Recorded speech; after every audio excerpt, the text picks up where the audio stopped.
6 years ago, I walked into a classroom filled with 21 students who had just received word that their friend had taken his own life.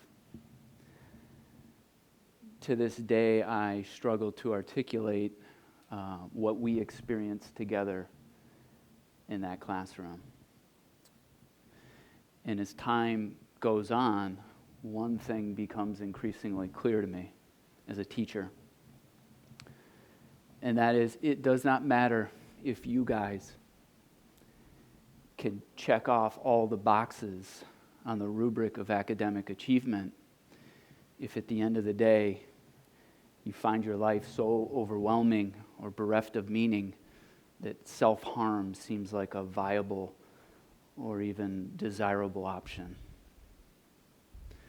The transition from childhood to adulthood has always been difficult and awkward.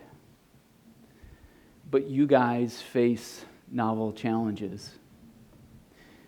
You live at a pace in the midst of a complexity that is unprecedented.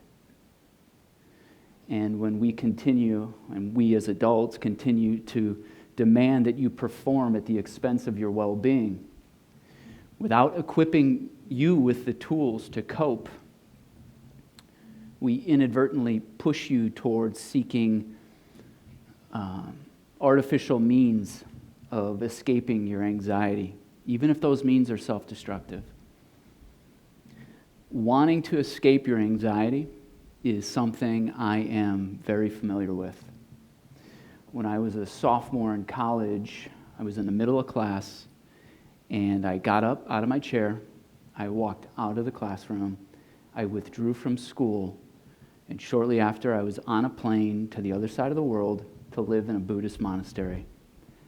And I'd convinced myself that this is where I was going to go to escape all of my problems. And it didn't take very long for my romanticized idea of living in a Buddhist monastery clashed with the day-to-day reality. And soon I found myself even more anxious there than I was here. One night I opened my journal and I wrote, "I traveled almost 7,000 miles, but my mind did not move." And this came as a shock and disappointment because I had hoped that my mind would move away from the nagging sense of emptiness and anxiety that I felt. I didn't find peace in the Buddhist monastery, but I did uncover, really, an important life realization, and that is that the world is a big, big place, but it's not big enough for you to escape yourself. And the real journey is not traveling to some faraway place. The real journey is learning to explore the places close to you and within you that often remain hidden from sight. I came home from the Buddhist monastery with my tail between my legs, and I had to start over.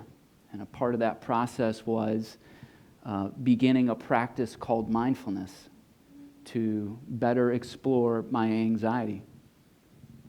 And it did not take long before I saw the transformative effects of that practice. Mindfulness, broadly conceived, is the process of attending moment to moment to your present experience, non-judgmentally. And in the last 2 years, I have, as a teacher and well-being coordinator, I have tried to share this process of attending to present experience with students. I've been in many classrooms around the school, and I'm always trying to find ways to help students become more mindful of how they eat, sleep, and move.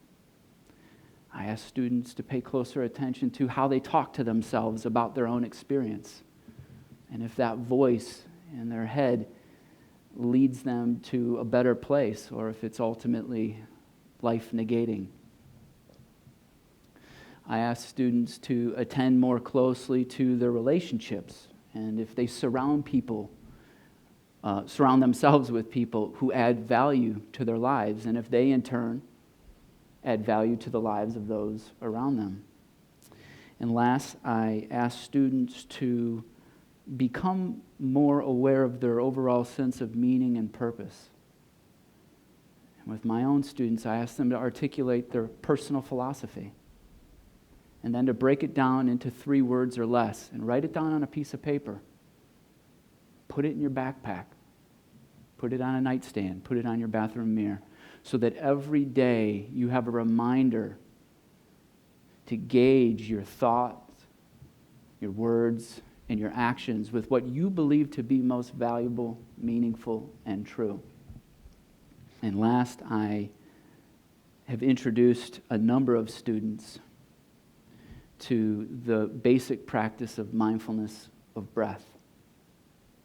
And I want to take a minute or two and allow you to experience what that might be like.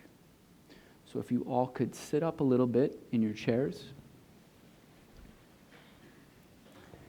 in a posture that is attentive but not tense. I just want you to take your left hand and put it on your chest and your right hand on your lower abdomen. I want you to take a moment and just feel what it's like to breathe.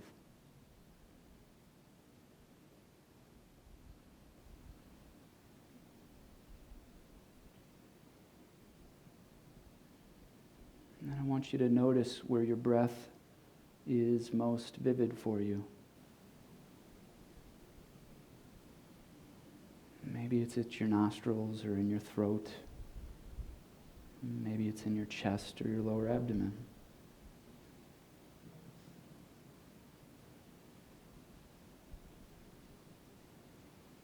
And I want you to notice the quality of your breath. And is it heavy or light?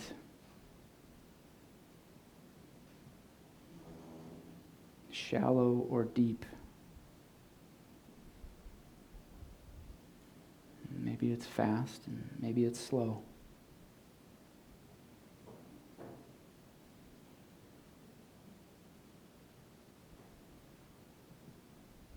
And the reason why we start with the breath is because it doesn't matter how far from yourself you think you've drifted. Your breath always invites you back home to the present moment. And as I've learned since practicing mindfulness, the present moment is where we experience joy, happiness, and connection. You can put your hands down if you want.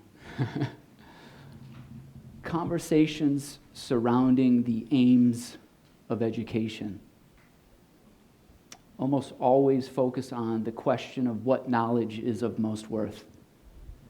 And as teachers, we're charged with the task of equipping you with the necessary knowledge to be college and career ready. And this is a very important goal. But in our concern with knowledge, we cannot forget about wisdom.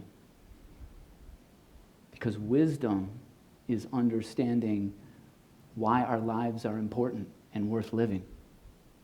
And we are wise in proportion to the amount of time we can spend living in the present moment.